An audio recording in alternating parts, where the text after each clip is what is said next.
Assalamualaikum warahmatullahi wabarakatuh.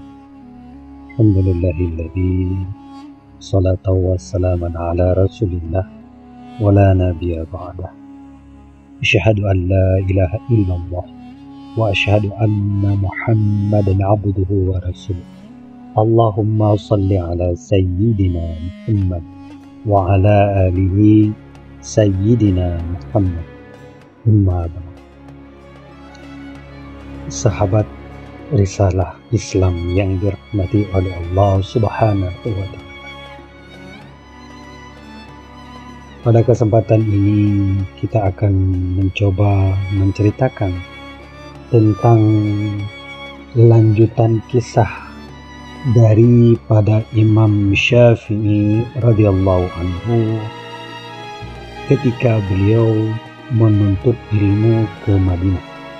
Pada seperempat terakhir dari abad kedua Hijriah, kota Madinah sedang gilang gemilang dalam ilmu pengetahuan. Kenapa demikian? Karena di sana banyak menetap ulama-ulama tabi'in, yaitu orang-orang yang berjumpa dengan sahabat Nabi. Jadi yang dimaksud dengan tabi'in adalah orang-orang yang berjumpa dengan sahabat Nabi, dan ulama-ulama tabi'in, yaitu orang-orang yang berjumpa dengan orang yang berjumpa dengan sahabat Nabi Muhammad sallallahu alaihi wasallam.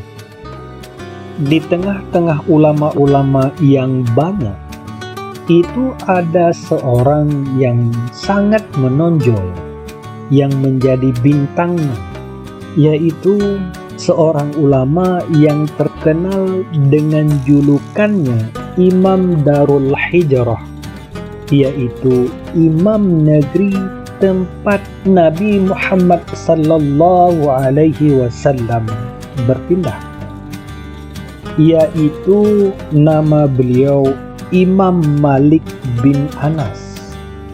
Beliau merupakan seorang pelopor mazhab Maliki.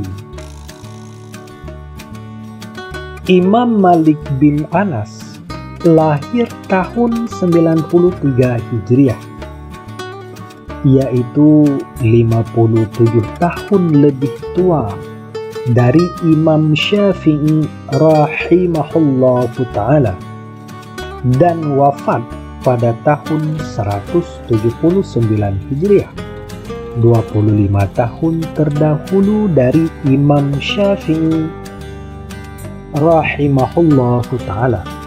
Sepanjang riwayat, Imam Malik bin Anas ini adalah seorang ulama yang bersungguh-sungguh mengumpulkan hadis-hadis Nabi Muhammad sallallahu alaihi wasallam. Beliau kumpulkan dan beliau hafal sebanyak 100.000 hadis dalam masa 40 tahun. Masya Allah, luar biasa. Ibnu Qudamah mengatakan bahwa Imam Malik bin Anas adalah seorang hufaz, penghafal hadis nomor 1 pada zaman itu. Dan tidak ada seorang pun yang dapat menandingi beliau dalam soal penghafalan hadis. Hadis-hadis yang 100.000 banyaknya itu beliau teliti satu persatu. Beliau melihat siapakah perawi yang membawa hadis-hadis itu. Kemudian beliau cocokkan dengan kitab suci Al-Quranul Karim tentang arti dan tujuannya. Pada akhirnya hadis yang 100.000 itu beliau pilih, sehingga tinggallah hanya 5.000 buah yang beliau anggap sahih daripada hadis tersebut. Hadis yang 5.000 inilah yang beliau kumpulkan dalam satu kitab yang berbentuk kitab kecil sekarang yang diberi nama Al-Muwatta. Al-Muwatta artinya yang disepakati, Imam Malik bin Anas menamakan kitabnya dengan Al-Muwatta, yaitu yang maknanya yaitu yang disepakati, karena beliau telah memperlihatkan kitab itu kepada 70 orang ulama. Kepada 70 orang ulama fikih di Madinah, yang mana kesemuanya ulama itu menyetujuinya. Imam Syafi'i rahimahumullahu ta'ala adalah seorang yang mengagumi Imam Malik bin Anas,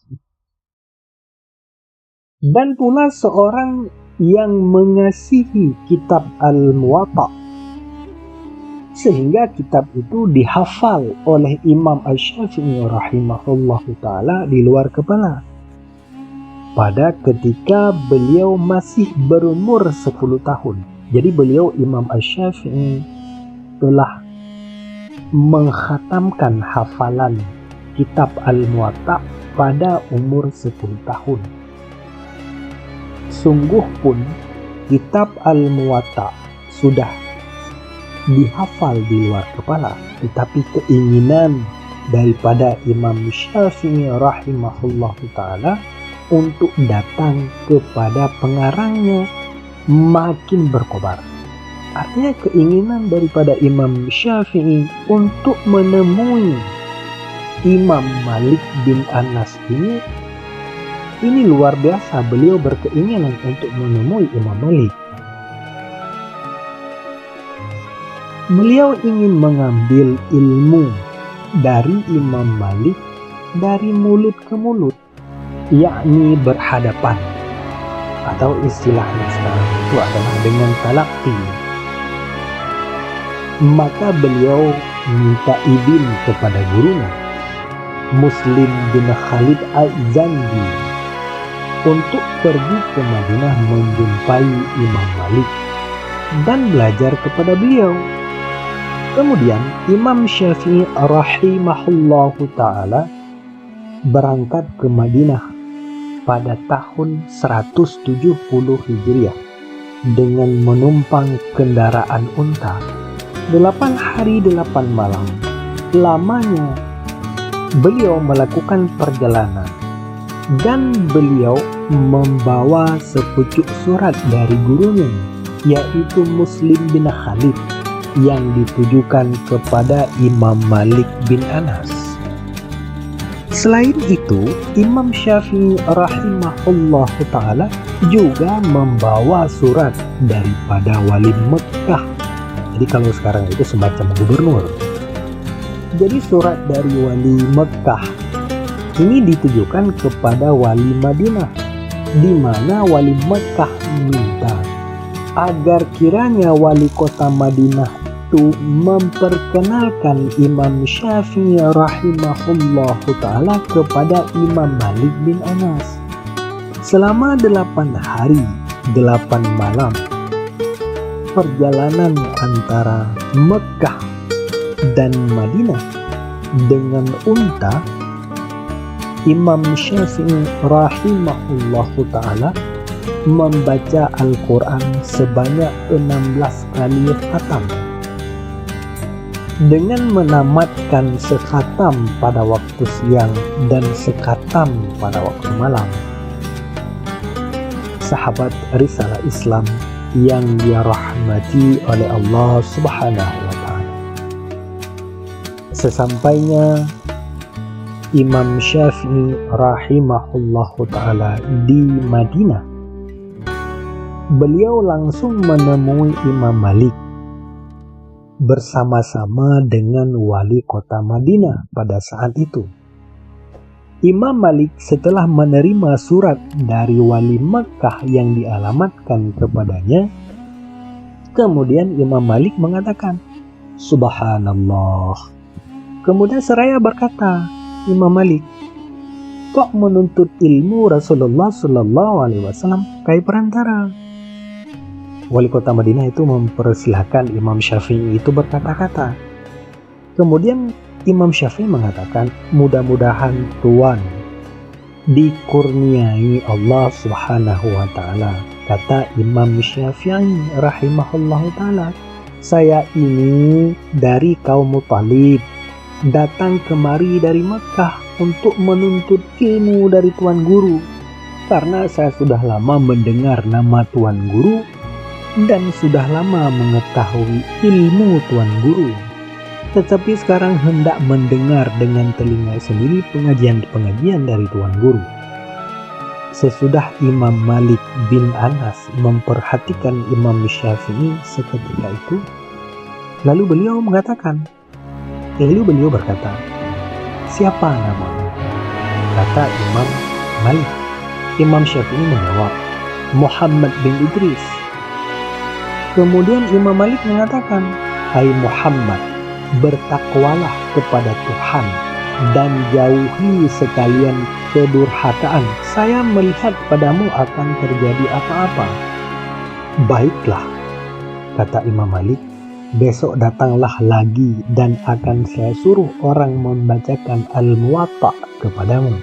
Kemudian Imam Syafi'i rahimahullahu ta'ala menjawab, tak perlu dicarikan orang lain, karena saya sudah menghafal di luar kepala kitab Al-Muwatta itu. Imam Malik menjawab, kalau begitu keadaannya cobalah baca. Imam Syafi'i rahimahullahu ta'ala lantas membaca kitab Al-Muwatta yang didengar oleh Imam Malik dengan seksama. Dan di sana sini membetulkan pembacaan Imam Syafi'i rahimahullahu ta'ala yang lancar itu.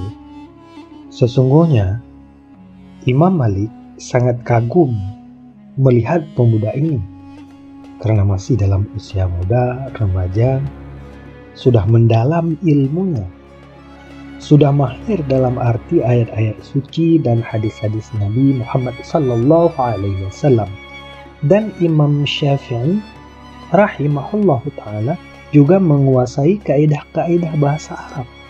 Kemudian Imam Syafi'i rahimahullahu ta'ala setiap hari mendatangi halaqah tempat Imam Malik mengajar di Masjid Madinah, di mana beliau bersama-sama pelajar-pelajar yang lain yang terdiri dari ulama-ulama besar dari seluruh penjuru mendengar dan mencatat pengajian-pengajian yang diberikan oleh Imam Malik, seorang ulama besar dan imam mujtahid yang jarang ada tandingannya. Akhirnya Imam Syafi'i rahimahullahu ta'ala mendapatkan kepercayaan besar dari Imam Malik bin Anas dan lantas diundang. Beliau Imam Syafi'i itu diundang untuk menginap di rumah Imam Malik dan setiap hari datang ke masjid bersama-sama sebagai pembantu daripada Imam Malik dalam mengajarkan kitab Al-Muwatta dan kitab-kitab yang lainnya. Imam Malik membacakan kitabnya kepada murid-murid dan sesudah itu Imam Syafi'i yang ketika itu beliau itu belum berpangkat sebagai imam mujtahid. Beliau membantu Imam Malik mendiktekan, mengimlakan kitab karangan daripada Imam Malik itu kepada murid-murid yang lain. Ada kira-kira setahun Imam Syafi'i rahimahullahu ta'ala tidak bercerai dengan Imam Malik, artinya tidak berpisah dengan Imam Malik, selalu dengan beliau sebagai murid dan sebagai pembantu. Dengan cara begitu Imam Syafi'i rahimahullahu ta'ala mendapatkan kenalan banyak dari ulama-ulama yang datang ke Madinah sesudah menunaikan ibadah haji. Dengan cara begitu Imam Syafi'i rahimahullahu ta'ala mendapatkan kenalan banyak dari ulama-ulama yang datang ke Madinah sesudah menunaikan ibadah haji. kemudian datang belajar kepada Imam Malik. Di antara orang yang berkenalan dengan Imam Syafi'i rahimahullahu ta'ala ketika itu adalah Abdullah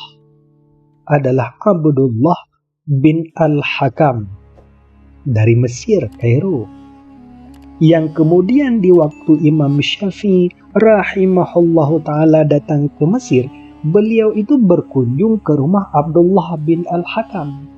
Imam Syafi'i rahimahullahu ta'ala juga berkenalan dengan Ashhab ibnul Qasim dan Al-Laits bin Sa'ad, yaitu ulama-ulama Mesir yang berkunjung ke Madinah yang telah mendengar Imam Syafi'i rahimahullahu ta'ala mendiktekan kitab Al-Muwatta. Dan juga Imam Syafi'i rahimahullahu ta'ala berkenalan dengan ulama-ulama Irak yang berkunjung ke Madinah sesudah menunaikan ibadah haji. Banyak sekali ulama-ulama yang datang mengunjungi halaqah Imam Malik dan mendengar imla dari Imam Syafi'i rahimahullahu ta'ala yang sangat bijak itu. Pada ketika itulah Imam Syafi'i rahimahullahu ta'ala mendengar bahwa di Baghdad dan di Kufah banyak sekali terdapat ulama-ulama murid daripada Imam Abu Hanifah. Imam Abu Hanifah ini adalah pelopor daripada mazhab Hanafi, sehingga tertarik hati beliau hendak mengunjungi Irak dan Mesir. Sahabat risalah Islam yang dimuliakan oleh Allah Subhanahu wa ta'ala. Sampai di sini, insya Allah nanti kita akan melanjutkan lagi kisah daripada Imam Syafi'i ketika beliau berkunjung ke Baghdad dan lain-lain. Apabila ada keluputan dan kesalahan, mohon diperbesar maaf. Hadanallah wa iyyakum ajma'in. Assalamualaikum warahmatullahi wabarakatuh.